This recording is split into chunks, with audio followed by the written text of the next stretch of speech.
हड्डियां और मांसपेशियां शरीर का एक अभिन्न अंग है।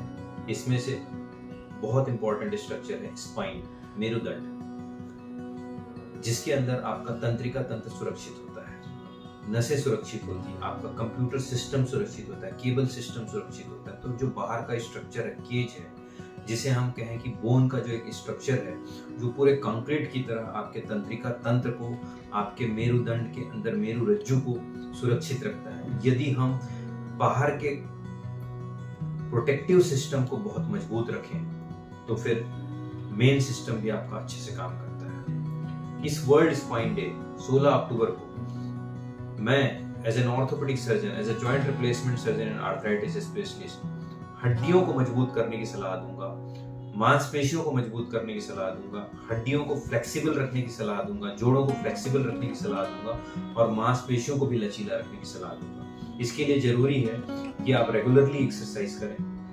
मांसपेशियों को मजबूत करें, हड्डियों को मजबूत करें और उसको फ्लेक्सिबल बनाएं।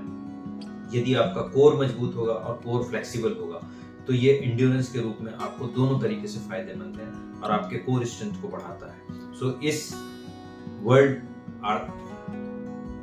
स्पाइन डे पे ये मैसेज मैं देना चाहूंगा कि अपने कोर स्ट्रेंथ को मजबूत करिए और अपने शरीर को मजबूत करके अपनी मैक्सिमम इफेक्टिविटी को उपयोग करें।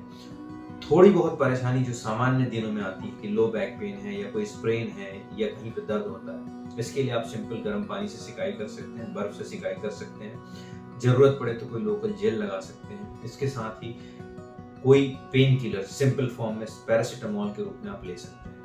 लेकिन यह सब डॉक्टर की सलाह से लेना अधिक उचित होगा यदि यह समस्या 3 या 5 दिनों से ज्यादा होती है तो। बाकी यदि आपकी समस्या 5 या 7 दिनों से ज्यादा हो, लंबे समय तक दर्द बना हुआ हो, सूजन हो, लालिमा हो या दर्द असहनीय हो, ऐसी कंडीशन में आप सेल्फ ट्रीटमेंट ना करके स्पेशलिस्ट के पास जरूर जाएं और अपना इलाज कराएं। मुख्यतः स्पाइन की बीमारियां जो होती है उसे हम एक्सरे, सीटी स्कैन या एमआरआई के द्वारा डायग्नोस करते हैं और इसकी डायग्नोसिस स्पेशलिस्ट के द्वारा ही की जा सकती है। एज रिलेटेड चेंजेस और हड्डियों का कमजोर होना ये बहुत बड़ी समस्या होती है, जिसमें से हम ऑस्टियोआर्थराइटिस के रूप में हड्डियों की कमजोरी को देख सकते हैं, हड्डियों की घिसावट को देख सकते हैं तथा ऑस्टियोपोरोसिस के रूप में हड्डियां कमजोर होती हैं। सो रेगुलर फूड में आप ड्राई फ्रूट्स, चना, मूंगफली, प्रोटीन युक्त दालें, इनका बहुत अच्छे से उपयोग करें। यदि आप नॉनवेज का उपयोग करते हैं तो नॉनवेज में भी अंडा, मांस रेगुलर उपयोग कर सकते हैं। दूध पीना स्वास्थ्य के लिए बहुत ही अच्छा होता है। धूप में रहने की कोशिश करें ताकि आपके विटामिन डी को संतुलित करें और फिश के उपयोग से आपका fish oil, fish cod liver oil जिसे हम कहते हैं, उसके थ्रू भी आपको विटामिन डी और विटामिन ई मिलते हैं। इनका आप प्रयोग करें।